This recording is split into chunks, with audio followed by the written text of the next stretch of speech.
우리 2학년 친구들 안녕하세요. 선생님은 여러분과 함께 기술가정 수업을 하고 있는 주다희 선생님입니다.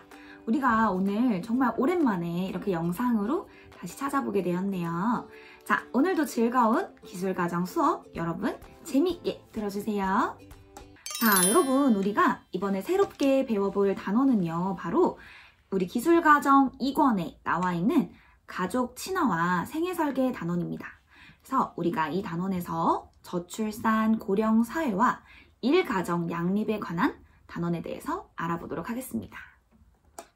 그러면 우리가 오늘 배울 학습 목표가 무엇인지가 가장 중요하겠죠. 우리 다 같이 학습 목표를 한번 알아보도록 하겠습니다. 자, 우리 오늘 배울 학습 목표는요. 바로 저출산 고령 사회가 의미하는 게 뭔지 그 의미에 대해서 여러분이 말할 수 있게 되고요. 그 다음 이 저출산 고령 사회가 우리의 생활에 미치는 영향에 대해서 우리가 한번 알아보고 또 여러분들이 잘 배워서 이를 설명할 수 있는 이 목표를 가지고 우리가 오늘 수업을 재미있게 해보도록 하겠습니다. 자, 그래서 선생님이 오늘 여러분이랑 이 단원에 대해서 몇 장의 사진을 준비를 해봤어요. 그림, 사진. 그래서 이걸 보고 여러분들이 오늘 이런 내용에 대해서 배우겠구나 한번 감을 잡아보도록 하겠습니다. 자, 첫 번째 사진 한번 볼까요? 자, 여러분 이걸 보면 무슨 사진일까요? 지금 보면 어때요? 지금 보면 전체 자리가 총 6자리가 있네요. 이 6자리 중에 어때요? 5명의 자리는 꽉꽉 차 있고 그 다음에 딱 한 자리가 비어 있어요. 5명의 꽉꽉 차 있는 자리에는 어떤 사람들이 앉아 있는지 이게 포인트고요. 그 다음에 저 비어 있는 핑크 색깔 자리는 도대체 누구를 위한 자리일까? 여러분들 다 알고 있죠? 자, 보면 이 6자리 중에 5명은 어때요? 어르신들. 지금 보면 머리가 다 흰색 또는 회색이죠. 그래서 딱 봤을 때 사진으로 봤을 때 나이가 조금 있어 보이신다 이렇게 볼 수가 있는데 이런 어르신 분들, 우리 노인분들이라고 하죠. 이런 분들이 5분이 이렇게 자리를 차지하고 있고 또 마지막 한 자리 비어있는 자리는 어때요? 핑크색으로 표시되어 있는 임산부를 위한 자리죠. 근데 그 자리는 비어있네요. 자, 이 사진이 의미하는 게 뭘까? 여러분들 벌써 감이 왔나요? 자, 그럼 우리 다음 사진으로 한번 넘어가 보도록 할게요. 자, 이번에는 어떤 사진인 것 같아요? 여러분 지금 이렇게 보고 있는 거 있죠? 보는 것처럼 여기 이렇게 판으로 들고 있는 거 혹시 여러분 이거 뭔지 알고 있어요? 자, 우리가 요거 스포츠 경기에서 되게 많이 쓰는 건데 어때요? 선수를 교체할 때 이렇게 누가 나가고 누가 들어오고 요거를 알려주는 선수 교체판이에요. 그런데 이걸 딱 보니까 어때요? 지금 누군가 들어가고 누군가 나와야 되는데 나오는 선수는 숫자를 보니까 65번 선수가 나온다고 해요. 그런데 들어가는 선수는 교체가 되어서 들어가는 선수는 번호가 나와 있지 않아요. 요 그림이 의미하는 건 무엇일까요? 어때요? 저 위에 나와 있는 문구 있죠? 대한민국 교체 선수가 없다. 이 문구랑 연관지어서 여러분들 한번 생각을 해볼까요? 자, 세 번째 사진은 요건데요. 요거는 이렇게 정확하게 문구로 나와 있어요. 한국 평균 출산율. 지금 뒤집혀 있지만 우리 눈에는 1.2 이렇게 볼 수 있네요. 그리고 요 페이지를 이렇게 넘긴다면 인구가 유지되기 위한 출산율 2.1 이렇게 되어 있습니다.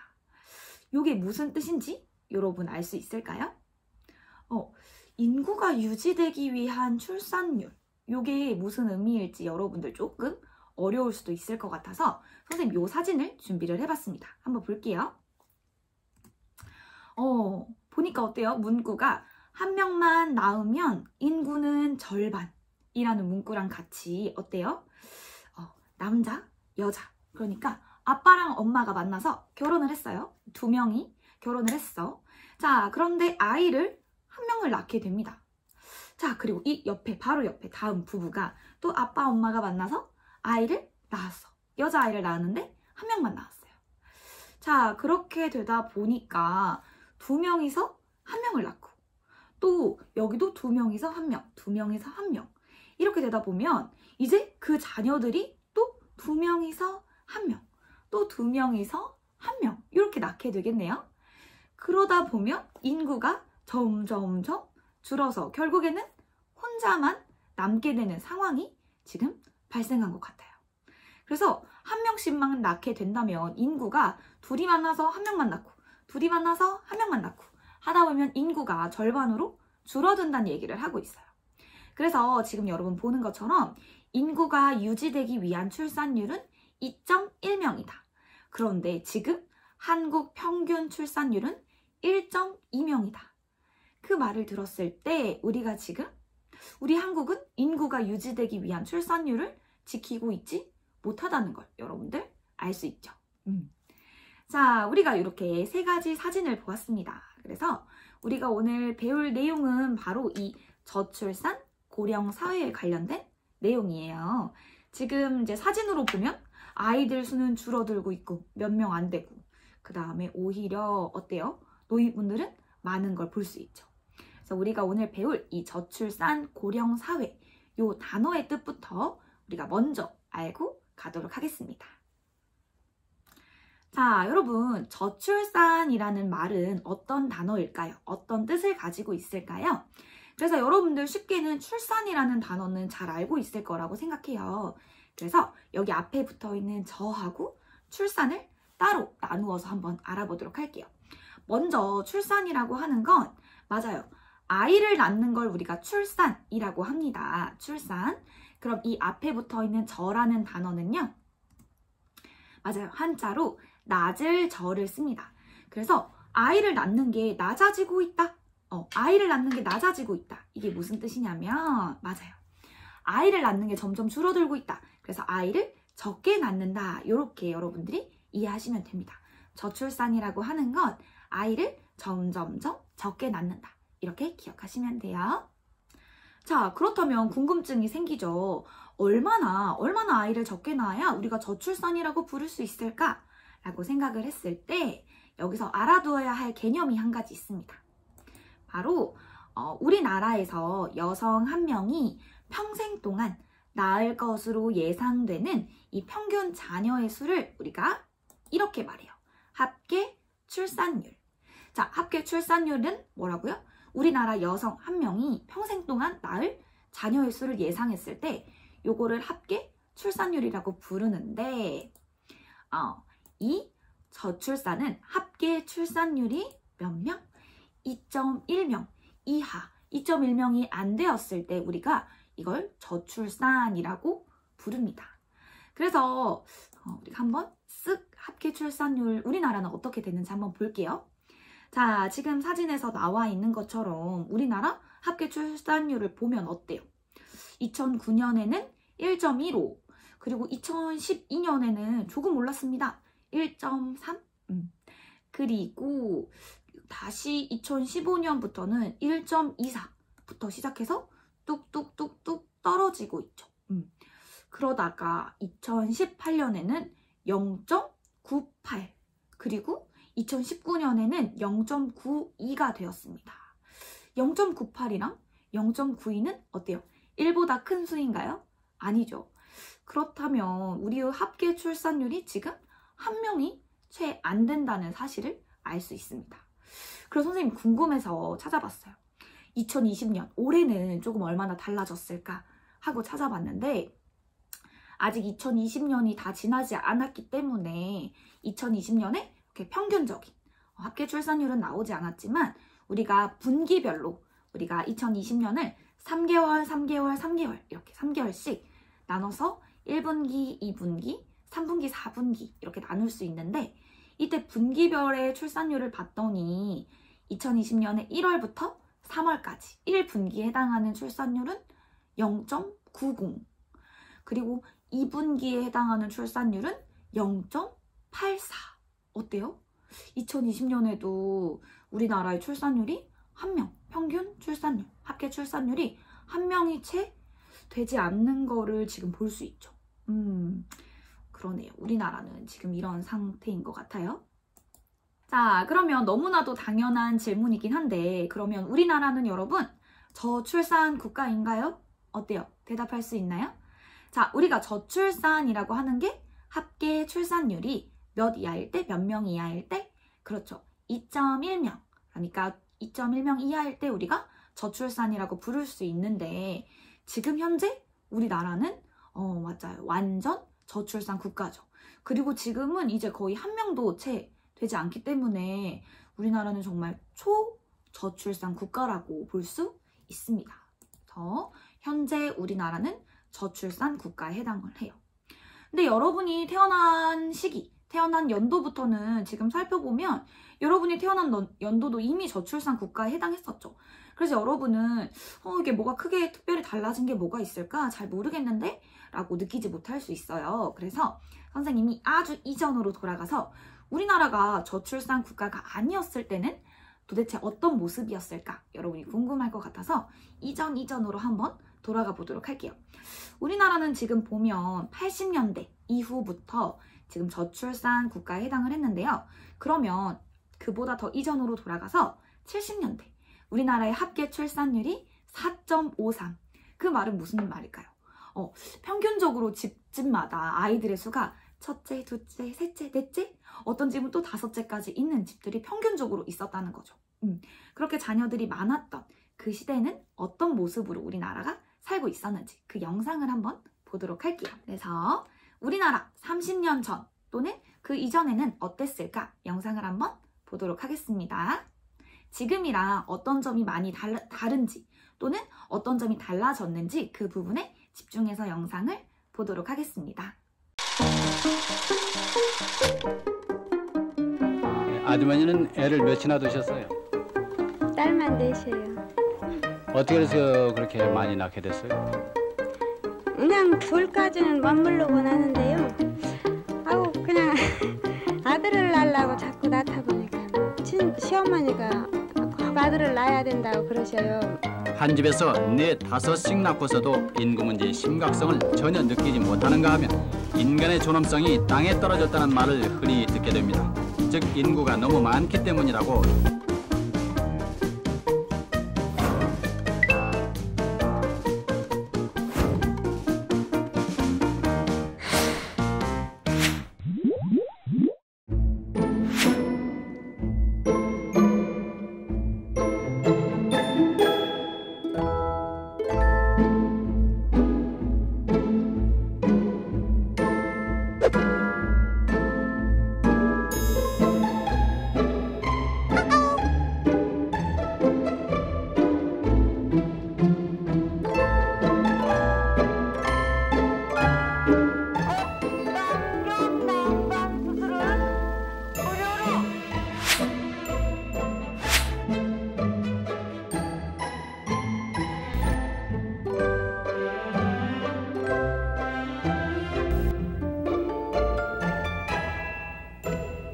사실 욕심이 제가 좀 남보다 많고 또 이루고자 하는 또 그 탑도 더 높다고 생각하거든요. 제가요. 조금 더 결혼은 보류하고 싶어요.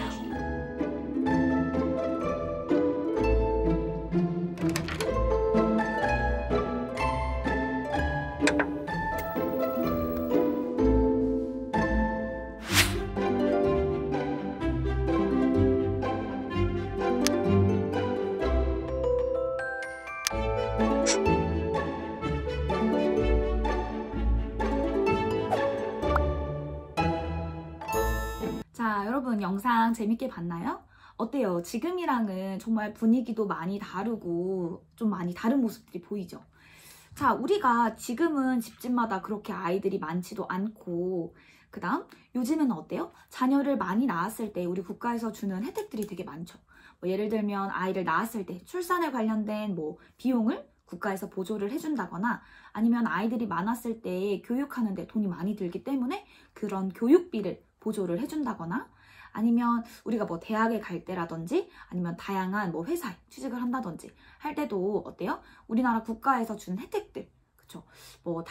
다양한 자녀들이 많은 집에 어떤 전형이 따로 있다든지 입학할 수 있는 전형이 따로 있다든지 등등 혜택이 되게 많은데 이전 시대는 어때요?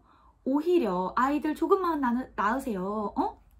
아이 그렇게 많이 낳지 말고 아이들 조금만 낳으시고요. 그리고 아이들이 집집마다 너무 많은 집은 오히려 있는 혜택도 빼앗아가는 그런 모습들을 볼 수 있었습니다. 그리고 결혼 많이 하세요. 결혼을 장려한다기보다는 어때요? 독신으로 살아도 행복하고 독신으로 살아도 더 멋진 인생을 즐길 수 있습니다. 이런 것들을 많이 홍보를 하기도 하고 그랬네요. 그쵸? 자, 그러면 여러분 이런 생각을 해볼 수 있어요. 아니, 저출산 국가가 왜? 뭐가 문제라는 거야? 응? 아니, 내가 아이를 낳기 싫어서 아이 좀 안 낳을 수 있지. 뭐가 문제라는 거야? 여러분들 궁금할 수 있어요. 그래서 보면 우리가 아이를 적게 낳는 저출산이 저출산 자체로 문제가 되는 건 아니고 이 저출산이 계속되었을 때 우리가 고령화가 된다. 요 점이 문제가 된다고 합니다. 고령화? 그럼 고령화가 무엇인지 우리 다 같이 단어 뜻을 한번 알아보도록 하겠습니다. 고령화란 여러분 뭘까요? 우리 이번에도 단어를 한번 쪼개서 알아보도록 할게요.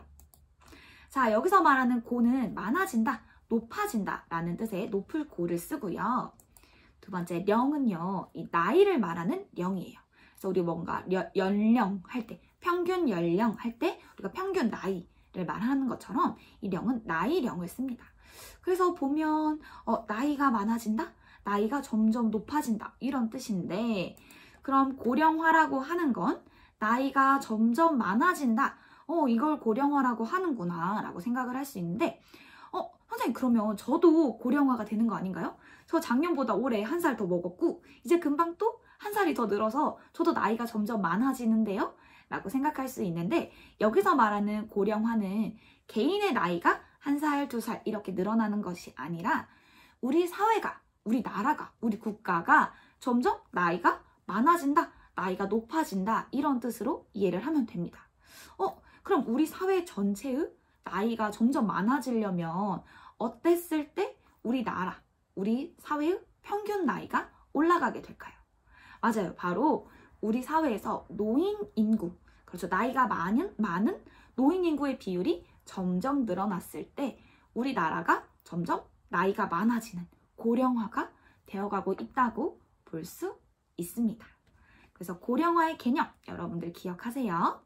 자, 그럼 이번에도 짚고 넘어가야겠죠. 그럼 얼마나 고령화가 되어야, 나이가 얼마나 많아져야 노인 인구의 비율, 노인 인구의 수가 얼마나 많아져야 우리가 고령 사회라고 할 수 있을까? 그 기준을 한번 알아보도록 하겠습니다. 자, 우리가 이 고령화가 된다는 걸 3가지 단계로 나눌 수가 있고 이 3가지 이름으로 부를 수가 있어요. 그래서 보면 첫 번째로는 우리가 노인 인구로 딱 몇 살부터 노인이다 이렇게 지정한 나이가 있습니다. 바로 65세가 되면 우리가 만 나이로 65세가 된다면 이 이상의 나이를 드신 분들을 우리가 노인으로 분류를 하고 있어요. 그런데 우리 사회가 고령화 사회가 되었다라고 했을 때는 이 65세 이상의 인구가 우리 사회 전체 비율의 7%를 차지했을 때 우리가 이거를 고령화 사회라고 합니다. 100명 중에 7명이 이렇게 65세 이상 인구였을 때 우리가 이를 고령화 사회라고 부르고요. 그 다음 지금 고령 사회는 이 65세 이상의 인구가 전체 14%를 차지했을 때 고령 사회라고 불러요. 그리고 이런 고령화의 가장 끝판왕 바로 초고령 사회는요. 65세 이상의 인구가 전체 인구의 20%를 차지를 할 때를 말을 해요. 20%라고 하면 10명 중에 2명, 그치? 그 말은 5분의 1이 다 65세 이상의 노인일 때 우리가 초고령 사회라고 합니다. 자, 그러면 우리나라는 어떤지 한번 알아보도록 할게요. 자, 우리나라는 그러면 고령 사회일까요, 여러분? 선생님이 통계청 자료를 한번 가지고 와봤습니다. 자, 이 자료를 보면 여러분들 방금 수치들을 조금 기억을 해볼게요. 7%, 14%, 그리고 20%. 자, 어떤가요? 보면 우리나라는 2000년부터 7.2%가 되면서 이때부터 고령화 사회가 시작이 되었습니다. 그래서 대한민국은 2000년대부터 고령화 사회를 이렇게 시작을 해서 쭉 고령화 사회로 살다가 2018년에 수치상 어때요? 3%가 넘어버렸어요. 65세 이상의 인구 비율, 그러니까 노인 인구의 비율이 전체 우리나라의 14.3%를 차지하면서 2018년부터는 고령 사회가 되었습니다. 그래요. 그래서 2018년부터는 우리가 고령 사회로 살고 있는데 이 수치가 떨어지지 않고 어때요? 지금 계속 위로 올라가고 있는 게 보이나요? 그렇죠. 그래서 지금 여러분들 예상하고 있기로 2026년에는 20.8%가 될 것이다. 그러면 이때부터는 우리가 무슨 사회가 되나요? 초고령 사회가 될 것이다. 지금 많은 사람들이 이렇게 예상을 하고 있습니다. 그러면 우리나라는 고령화 사회, 고령 사회, 초고령 사회 중에 어디에 해당할까요? 맞습니다. 우리나라는 현재 고령 사회에 해당을 하고 있습니다. 그리고 지금 어디를 향해 가고 있죠? 초고령 사회를 향해서 바쁘게 가고 있는 중입니다. 자, 그래서 여러분 보는 것처럼 우리나라는 현재 고령 사회에 해당하고 이제는 정말 초고령 사회로 진입해 가고 있습니다. 그래서 2026년에 한국, 우리가 지금 수치상으로는 2026년이라고 봤지만 사실은 이게 조금 더 당겨질 수 있다고도 합니다. 더 빠르게 2025년이라든지 2024년이라든지 지금. 자, 그러면 우리가 이 저출산이랑 고령 사회와 일가정 양립 이 단원을 배우는 이유가 뭘까? 우리가 이걸 왜 알아야 할까? 이 부분이 아주 중요한데요. 여러분 방금 선생님이랑 여러 통계 자료를 본 것처럼 지금 여러분이 살고 있는 우리나라가 바로 저출산 고령 사회에 해당하기 때문에, 그리고 앞으로 여러분이 살아갈 미래와 이게 정말 중요한 관련이 있기 때문에 우리가 이 단원을 배우고 있고요. 또 여러분이 더욱더 집중해서 들어주어야 하는 이유가 바로 여기에 있습니다. 여러분 오늘 수업 진짜 잘 들어야겠죠? 자, 그래서 앞으로 진행될 우리의 수업은요, 문제점이랑 그 원인을 찾아보는 수업이 될 겁니다. 그래서 보면 고령 사회가 되고 있고, 자, 고령 사회의 이유가 지금 저출산이라고 한다. 아이를 적게 낳는 거라고 한다. 그러면 아이를 적게 낳는 이유는 뭘까? 그 원인은 뭘까? 이렇게 차근차근 오히려 뒤로 돌아가면서 알아보도록 하겠습니다. 자, 그러면 우리가 먼저 한번 생각을 해볼게요. 이렇게 아이를 적게 낳고 그 다음에 우리 사회가 점점 65세 이상의 노인 인구 비율이 계속 늘어나면서 노인들이 많아진다면, 그래서 우리 사회의 평균 나이 그리고 우리 사회에서 노인 인구의 비율이 점점 늘어난다면 어떤 문제가 생길까? 여러분들 혹시 한번 생각해 본 적이 있나요? 자, 이렇게 이런 저출산과 고령화가 계속된다면 어떤 문제가 생길지 우리가 영상으로 한번 확인해 보도록 하겠습니다. 곧 다가올 여러분의 미래를 상상하면서 우리 영상을 집중해서 봐주도록 합시다.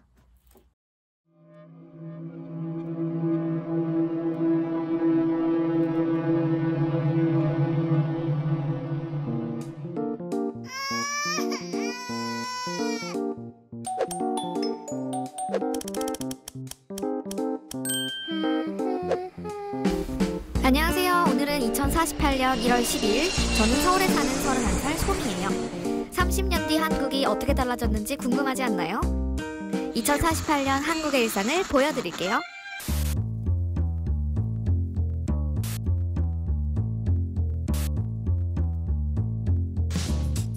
저희 부모님 세대에선 결혼이나 출산이 꼭 필수적이란 분위기가 아니었대요. 우리 세대는 지금 한 해 17만 명 정도 태어나요.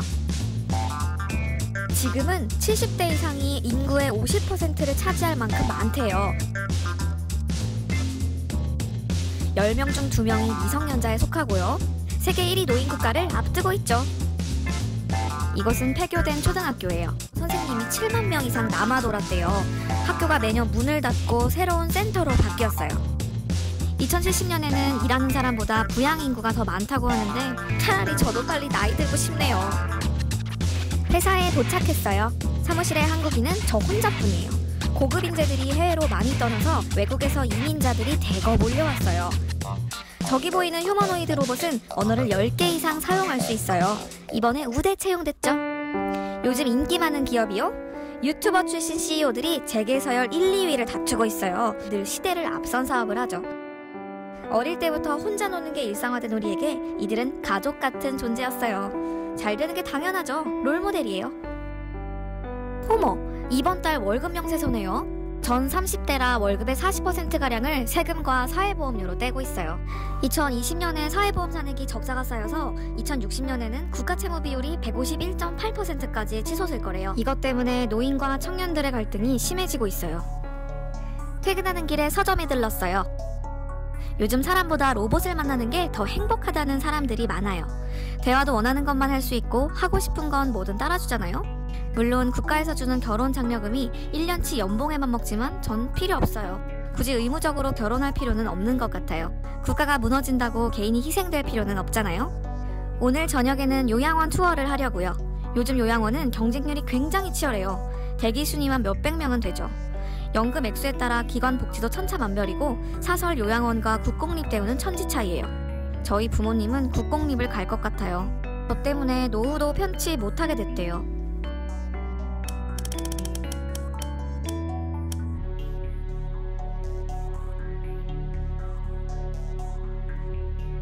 자, 여러분 영상 재미있게 봤나요?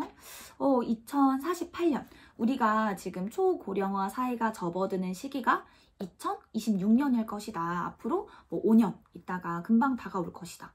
이렇게 생각을 했는데 이렇게 고령화가 계속되어서 2026년을 지나 이제 2048년까지 갔을 때는 이런 미래가 아마 펼쳐질 것이다. 어때요?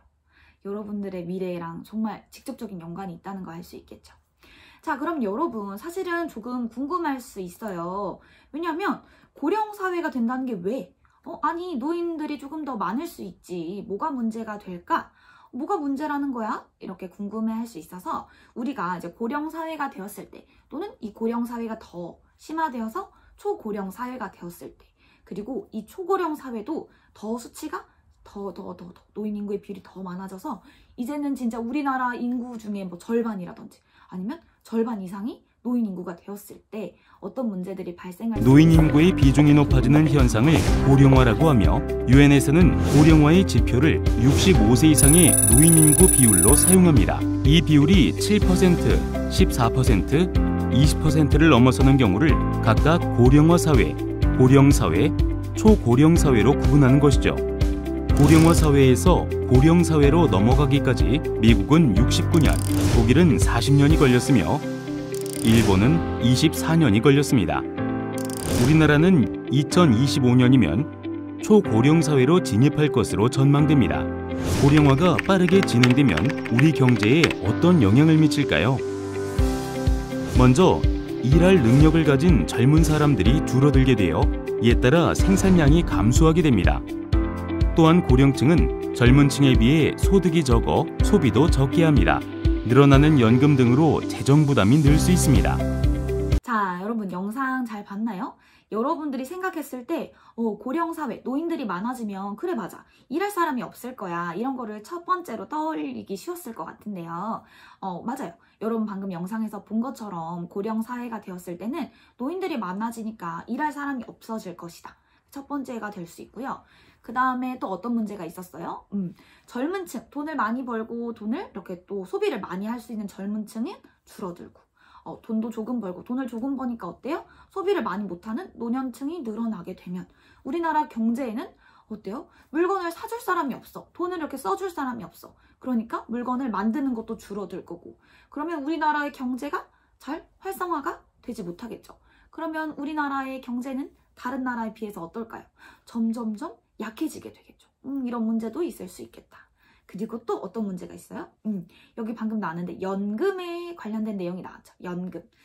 이 고령사회가 된다면 어때요? 노인들은 이제 일을 잘 할 수가 없어. 그래서 우리가 내가 필요한 만큼, 생활에 필요한 만큼 돈을 많이 벌 수 없단 말이에요. 그러니까 이런 것들을 지원해주는 복지, 그 다음에 이런 분들을 지원하기 위한 연금 제도가 있는데 이 연금을 이제 노인들이 많아져서 주는 것만 너무 많아.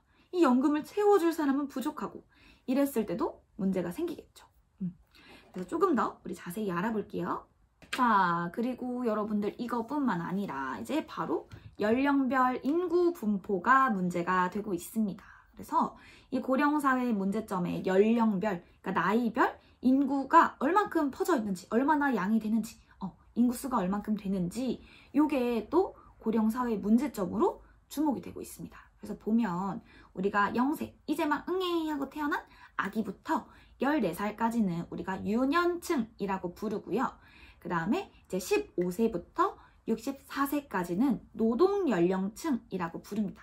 그리고 65세 이상을 우리가 노년층이라고 부르는데 이 연령별로 이렇게 세 가지 단계로 나눠 놓았어요. 그래서 보면 15세에서 64세를 노동연령층이라고 부르죠. 우리가 또 이거를 다른 말로 바로 생산인구라고 부릅니다.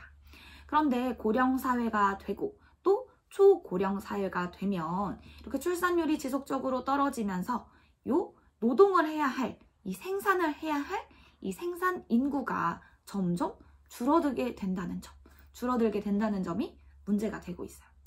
어떤 부분이 문제냐면 이 생산인구는 이제 우리가 15세부터 64세에 해당하는 인구라고 했죠.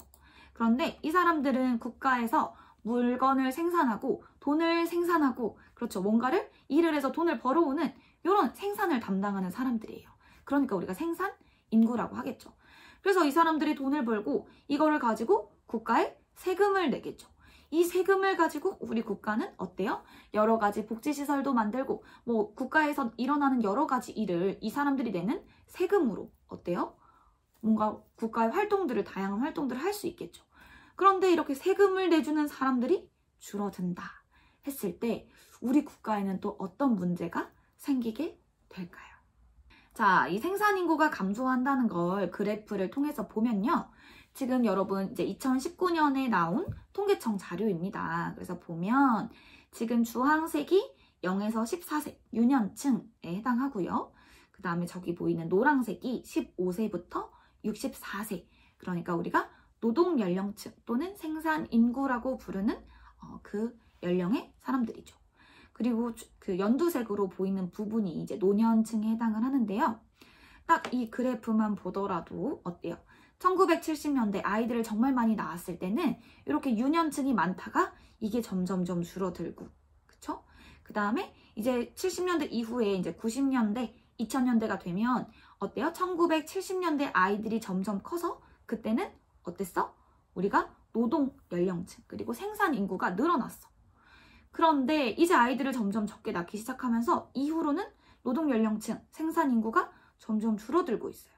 그에 비해서 노년층, 우리 초록색으로 되어 있는 노년층 한번 볼까요? 노년층의 비율은 점점점 정말 쑥쑥쑥 늘어나고 있다는 걸 알 수가 있습니다. 자, 이게 어떤 문제가 생기는 걸까? 보면요. 자, 이 그림에서 어떤 힌트를 받은 친구들이 있을까요? 자, 바로 우리가 이제 65세 이상 노인 한 명을 우리가 부양을 하게 되죠. 여러 가지 복지 비용으로 우리가 세금을 내기도 하고 이 사람들을 우리가 어때요? 연금으로 지원을 하기도 하는데 이 65세 이상 노인 한 명을 부양하기 위해서 필요한 15세에서 64세의 인구, 그러니까 생산 인구가 이렇게 몇 명일까 알아봤더니 보면 1970년대에는 저 무거운 사람 한 명을 지금 몇 명이서 나눠 들고 있어요? 어때요? 17명, 17.5명이서 이걸 나눠 들고 있어. 그치? 65세 이상 노인 한 명을 부양하는 사람이 어때요? 17.5명이야. 그런데 2003년이 되면서는 노인은 같아졌어. 노인 한 명은 그대로예요. 당연히 무게도 그대로겠죠? 그런데 2003년에는 인구가 이걸 같이 나누어 들 인구가 확 줄어들어서 8.6명이서 나눠 들어요. 그 말은 무슨 말일까? 어때? 1970년대보다 2003년에 와서 같이 나눠 들 사람들이 줄어들었으니까 지금 들고 있는 사람들은 어때요? 2배로 힘이 더 들겠죠. 그런데 여기서 끝이 아니라 2020년으로 한번 가봅시다. 2020년에는 8.6명에서 또 확 줄어들어요. 그래서 이제는 같은 65세 이상 노인 한 명을 부양하는 우리 생산 가능한 인구가 4.7명으로 또 줄어듭니다. 그러면 2003년에도 너무 힘들었어. 그런데 이것보다 더 힘들어지게 되는 거죠. 그리고 이제 여러분들 지금 여러분들 나이가 이제 생산 가능 인구가 되었을 때, 생산 인구가 되었을 때, 뭐 당장 2030년 또는 그 이후가 되었을 때를 한번 볼게요. 이제 이 65세 이상 노인 1명을 부양하는 그 생산 가능 인구의 수가 몇 명이 됐어요? 2.8명 또는 이보다 더 줄어서 진짜 뭐 2명 또는 뭐 1.7, 뭐 1.5 나눠드는 사람의 수가 더 줄어들게 되면서 나눠드는 사람들이 더 많이 힘들어지게 될 거예요. 자, 그래서 뭐가 생길까요? 나 지금 나 살기도 너무 힘든데 이렇게 노인들까지 부양을 해야 돼? 나 너무너무 힘들어. 젊은 층들은 어때요? 지금 나 살기도 힘들고 우리 자녀들 키우는데도 돈이 들어가고 그 다음에 내가 노인이 되었을 때 또 나도 돈을 모아야 될 거 아니야. 그러니까 내 노후 대비를 위한 돈도 부족해. 그런데 지금 노인들을 나보고 이렇게 부양을 하라고 하니 나 너무너무 힘들어 하는 젊은 층들의 불만이 쌓이고 있고, 그 다음에 노년층은 어때요? 아니 나도 젊을 때 이렇게 다 했었어. 그래서 나도 이렇게 우리 때의 노년층들을 다 부양을 하느라 나도 세금 내고 했단 말이야. 그런데 이제 내가 받을 때가 됐는데 왜 너희들이 이렇게 불만을 제기하고 그 다음에 이렇게 지원을 안 해주겠다고 하는 거야? 라면서 어때요? 이 두 세대가 완전 갈등이 생기고 있죠. 그래서 세대 갈등도 점점 심각해지고 있습니다. 지금 보는 영상에는 우리가 배웠던 내용보다 조금 더 자세한 내용들이 나와 있어요. 그래서 곧 다가올 여러분의 미래를 상상을 하면서 이 영상을 보도록 하겠습니다. 오늘 눈 감고 자면 100년 뒤에 딱 깨어났으면 좋겠다. 그럼 상상했던 현실이 펼쳐질 거야. 한 번쯤 상상해봤지? 마치 냉동인간이 됐다가 70년 만에 깨어난 캡틴 아메리카처럼 말이야. 하지만 캡틴 아메리카는 다시 과거로 돌아가 남들처럼 똑같이 늙기를 선택해. 만약 우리가 캡틴 아메리카처럼 냉동인간이 돼 수십 년 뒤 미래에서 깨어날 수 있다면 어떨까? 인구가 줄어든다니 지금처럼 말도 안 되게 비싼 집값은 좀 떨어졌을 테고 취업도 지금보다는 쉽지 않을까? 의술의 힘을 빌려 20대 같은 70대가 가능하고 지금 우리가 상상할 수도 없는 디지털 세상이라면 훨씬 여유롭고 행복한 여생을 보낼 수 있을까? 지금은 2069년. 정확히 50년이 흐른 미래의 한국이야. 캡틴 아메리카처럼 냉동인간이 되어 50년의 세월을 건너뛰었지. 서류상 나이로는 70이 훌쩍 넘었지만 몸은 여전히 20대야. 나이는 숫자에 불과하다며 자신있게 취업 전선에 뛰어들었지만 정년이 지난 상태라 아무도 뽑아주지 않아.